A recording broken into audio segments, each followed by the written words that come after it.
The X-Wing Starfighter became one of the Rebel Alliance's most effective combat platforms during the Galactic Civil War. Examining canon sources reveals how specific engineering choices created a balanced starfighter. Decisions in armament, shielding, propulsion, and hyperspace capability allowed the craft to operate independently across strategic and tactical roles. From Yavin to Endor, these design decisions shaped battle outcomes and served as a frontline workhorse through multiple major engagements. Chapter 1: Multi-Role Solution.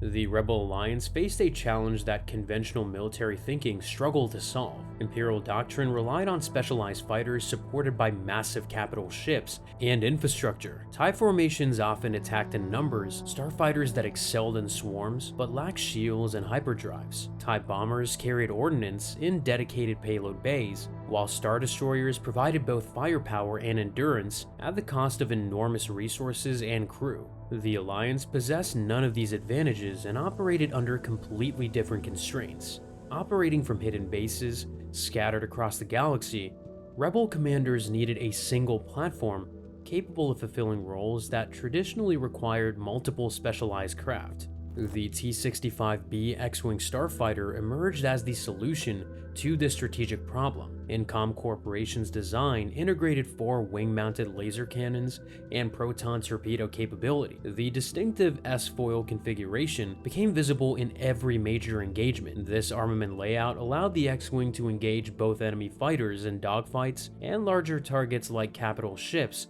or fortified installations. The proton torpedo system proved particularly valuable. These energy missiles carried enough explosive power to damage or destroy targets far beyond what laser cannons could achieve. Imperial capital ships, space stations, and hardened ground installations all fell within the X-Wing's strike envelope. The Rebel Starfighter's owner's workshop manual documents how Incom's engineers prioritize reliability alongside adaptability.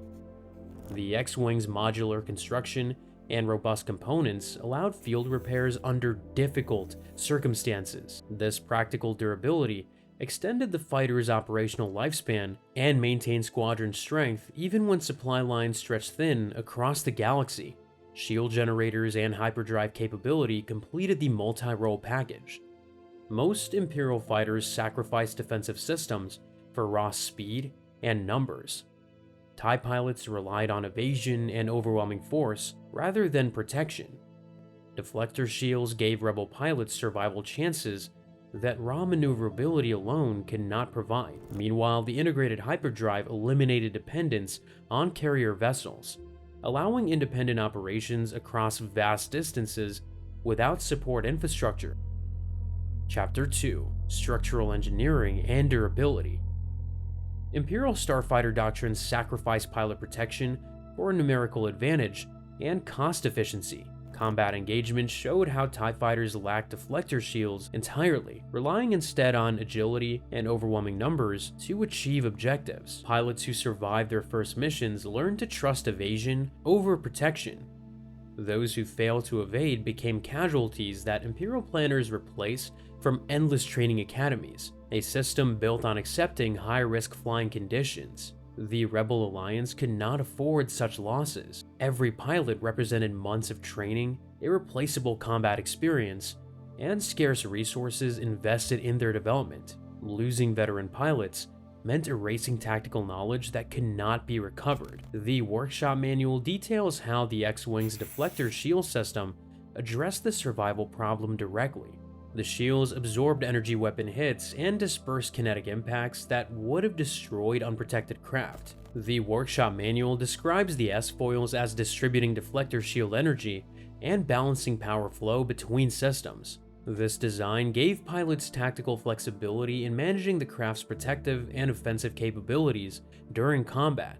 This adaptability extended beyond shields to the fundamental airframe construction. The X-Wing mounted 4 fusible thrust engines in a distinctive S-foil layout. The closed wing position creates an aerodynamic profile suitable for atmospheric flight.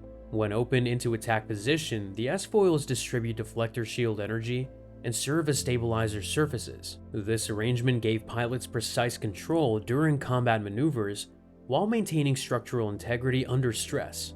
The four-engine layout provided redundancy that single-engine designs could not match. Damage to one engine degraded performance, but did not cripple the craft entirely, allowing pilots to compensate by adjusting power distribution to the remaining engines and still reach safe territory. Hull construction reinforced this survivability philosophy. The space frame featured robust engineering that withstood weapon impacts and structural loads capable of tearing apart lighter craft. Rebel mechanics appreciated the design when conducting fuel repairs. Battle-damaged X-Wings often returned to service using improvised parts and basic tools, while more delicate starfighters required specialized facilities and components that Rebel bases rarely possessed. The landing gear and life support systems reflected similar engineering priorities. Retractable struts allowed operations from rough terrain and improvised landing strips, while life support systems provided pilots with survival chances even after damage. These features assume pilots would face situations where the craft failed, but the pilot might still be recovered. Combat survivability shaped every engineering decision. Chapter 3: Offensive Systems.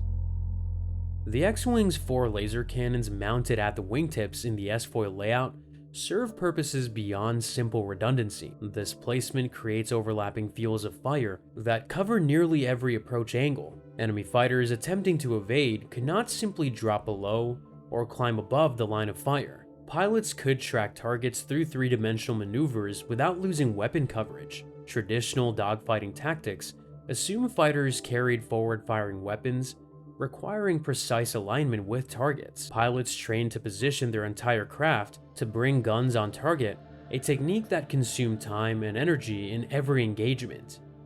This weapon spread reduced the precision requirement. Combat sequences demonstrate pilots maintaining fire on targets while executing evasive maneuvers simultaneously. The cannons could be fired individually or in concert, depending on tactical requirement, allowing pilots to adjust firing patterns based on the target type, range, and available reactor output. This flexibility meant the same weapon system adapted to different tactical situations without requiring different ammunition or hardware changes. Laser cannons alone could not engage every target the Alliance needed to destroy. Imperial capital ships mounted armor too thick for fighter-grade lasers to penetrate effectively, while space stations, shield generators, and fortified ground installations similarly resisted conventional fighter weapons. Traditional military doctrine assigned such targets to bomber craft carrying heavy ordnance. The separation of roles meant coordinating multiple craft types for complex strikes. The X-Wing's proton torpedo launchers eliminated this coordination requirement. Each launcher held a magazine of high-yield torpedoes capable of penetrating heavy armor and shields. At Yavin, a single two-torpedo salvo destroyed a battle station the size of a small moon. No amount of laser fire could scratch such a target, while the torpedoes allowed pilots to break off attack runs immediately rather than maintaining vulnerable approach vectors.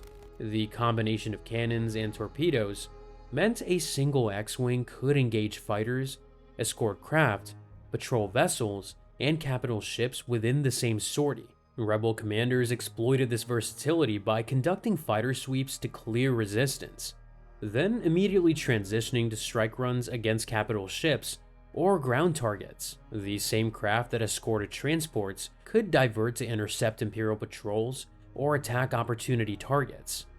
No other starfighter matched this operational range within a single airframe. The weapons also complemented each other tactically.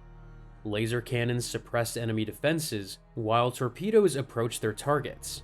The continuous laser fire forced enemy gunners and fighter escorts to evade rather than coordinate defensive responses. So by the time defensive fire organized itself, the torpedoes had already committed to terminal attack runs. This suppression and strike combination amplified effectiveness beyond what either weapon system achieved independently. This tactical synergy proved especially valuable during capital ship assaults. X-Wings approached Star Destroyers while laying down suppressive cannon fire against turboblaster batteries and TIE fighter launch bays.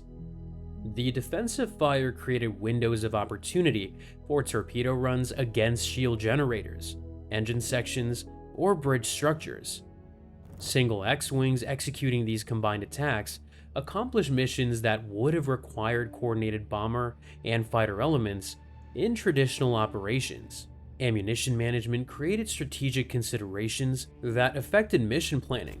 Laser cannons drew power from the main reactor, providing effectively unlimited ammunition as long as the reactor functioned, while proton torpedoes existed as finite resources that could not be replenished without returning to base. Pilots had to judge when situations justified expending torpedoes versus when laser cannons sufficed. This decision-making added tactical depth to engagements and separated skilled pilots from novices. Chapter 4: The X-Wing in Canon Battles. The Battle of Yavin provided the first major test of the X-Wing's combat effectiveness against Imperial forces. Rebel commanders committed their Starfighter squadrons to an assault on the Death Star, a battle station protected by turbo-laser batteries, TIE Fighter squadrons, and Darth Vader himself. The mission required precision flying through a trench system while under continuous fire, culminating in a torpedo strike against a thermal exhaust port. Red Squadron and Gold Squadron navigated through overlapping defensive fire from the station's surface guns. The deflector shields absorbed hits that would have destroyed TIE fighters instantly. Rebel pilots maintained formation despite casualties and continued their attack runs when other craft might have broken off. Maneuverability allowed them to dodge defensive fire while maintaining their approach vectors toward the target trench. During the trench run itself, the X-Wing's capabilities became fully apparent. Luke Skywalker piloted Red 5 through the narrow confines, while TIE fighters pursued from behind. The craft's speed, shield protection, and structural integrity kept him alive long enough to reach the firing position. The proton torpedo launch that destroyed the Death Star validated every engineering choice made during development. A single starfighter accomplished what an entire fleet cannot achieve through conventional assault. The Battle of Hoth showcased different aspects of X-Wing performance. As Imperial forces closed on Echo Base, X-Wing squadrons prepared to support the evacuation. Rebel transports required a fighter escort to break through the Imperial blockade. The Battle of Endor demonstrated X-Wing performance at fleet scale. Rebel squadrons engaged the Imperial fleet directly while supporting capital ship operations. X-Wings conducted fighter sweeps against TIE interceptors, escorted bombers attacking Star Destroyers, and provided close support for the Millennium Falcon's run against the Death Star's reactor core. The craft performed every role simultaneously across different parts of the battlefield. Wedge Antilles and other veterans exploited these capabilities against increasingly skilled Imperial opposition. Chapter 5: Strategic Value and Flexibility. Most starfighters in the Galactic Civil War depended on carrier vessels for deployment beyond local operations. TIE fighters launched from Star Destroyers or planetary bases within their combat radius. Y-Wing bombers required support ships to position them for strike missions, and A-Wings operated as interceptors tied to fleet movements. These limitations meant starfighter operations remained subordinate to capital ship positioning and logistics chains. The X-Wing's hyperdrive eliminated this dependency entirely. A single X-Wing could jump independently to any location without requiring a carrier vessel, support fleet, or forward base. Luke's solo journey from Hoth to Dagobah aboard his X-Wing demonstrated this independent hyperspace capability. Rebel commanders could dispatch X-Wings on deep strike missions behind Imperial lines, conduct reconnaissance across multiple sectors simultaneously, or reinforce threatened positions without moving capital ships into danger. A dozen X-Wings based on a remote moon could threaten Imperial assets across an entire sector. The Empire had to defend countless targets against political raids because X-Wing squadrons could appear anywhere without warning. The reduction in specialized craft requirements delivered additional advantages. Traditional military forces fielded separate squadrons for air superiority, ground attack, torpedo bombing, reconnaissance, and escort duties. Each specialization required unique training pipelines, maintenance facilities, and logistics chains. Versatility meant the Alliance could maintain effective combat power with fewer total craft types. This simplification reduced the support infrastructure burden and made every base capable of supporting frontline operations. Chapter 6: The Genius of Balance. The X-Wing's success during the Galactic Civil War established design principles that influenced Starfighter development for years. Military planners studied how a single craft type had enabled an outnumbered force to challenge an empire. The lessons learned from X-Wing operations shaped procurement decisions and tactical doctrine. These influences extended beyond the Rebellion's victory at Endor. The New Republic continued operating X-Wing squadrons after the Empire's defeat. According to canon sources, the X-Wing remained in frontline service for years following the Battle of Endor. The New Republic maintained production as threats evolved. This operational longevity demonstrated that the original design's balance remained relevant across changing strategic environments. Craft optimized for specific mission profiles became obsolete as circumstances shifted, but the X-Wing's versatility allowed it to adapt through upgrades rather than replacement. The Empire itself acknowledged this approach through its own development programs. Imperial designers pursued more advanced TIE variants during the war, recognizing that shields and hyperdrives multiplied effectiveness. The TIE Defender emerged as an experimental fighter equipped with both deflector shields and hyperdrive capability. This represented a fundamental shift from Imperial doctrine that had previously prioritized cost efficiency and numerical advantage. The TIE Defector incorporated capabilities that address Rebel Starfighter advantages. Shields protected pilots, hyperdrives enabled independent deployment, and multi-role weapons allowed engagement across target types. The Empire's willingness to abandon its specialized craft approach demonstrated how thoroughly Rebel combat performance had reshaped strategic thinking. Tactical innovations developed by X-Wing pilots became formalized procedures. The practice of adjusting power distribution between shields and engines during combat spread throughout fighter communities. Exploiting hyperdrive independence for rapid deployment became standard operational doctrine. What had begun as field-expedient adaptations by Rebel pilots evolved into techniques taught at military academies. The craft validated an approach to Starfighter design that prioritized adaptability over maximizing single attributes. Imperial Star Destroyers carried overwhelming firepower, while TIE Fighters achieved numerical superiority through cost efficiency. The X-Wing succeeded by balancing multiple capabilities into one platform that could operate independently across every mission profile the war demanded. The 4 laser cannons and proton torpedo launchers provided firepower against both fighters and capital ships. The deflector shields and robust construction kept pilots alive through sustained combat. The 4-engine layout delivered maneuverability with redundancy against battle damage. The hyperdrive eliminated dependence on carriers and projected power across the galaxy. Each system worked together to create a platform where versatility multiplied effectiveness rather than diluting it. From Yavin to Endor, these design choices shaped battle outcomes. They proved that balanced capability could overcome specialized superiority when strategic circumstances demanded adaptation. The proof lay not in theoretical specifications, but in combat results that transformed an outnumbered rebellion into a force capable of challenging an empire. The X-Wing Starfighter succeeded because its engineers understood the truth about warfare. No single advantage matters if you cannot survive to use it, reach the battlefield to apply it, or adapt when circumstances change. The craft's genius was not in revolutionary technology, but in ruthlessly practical integration. Every system served multiple purposes. Every capability reinforced another.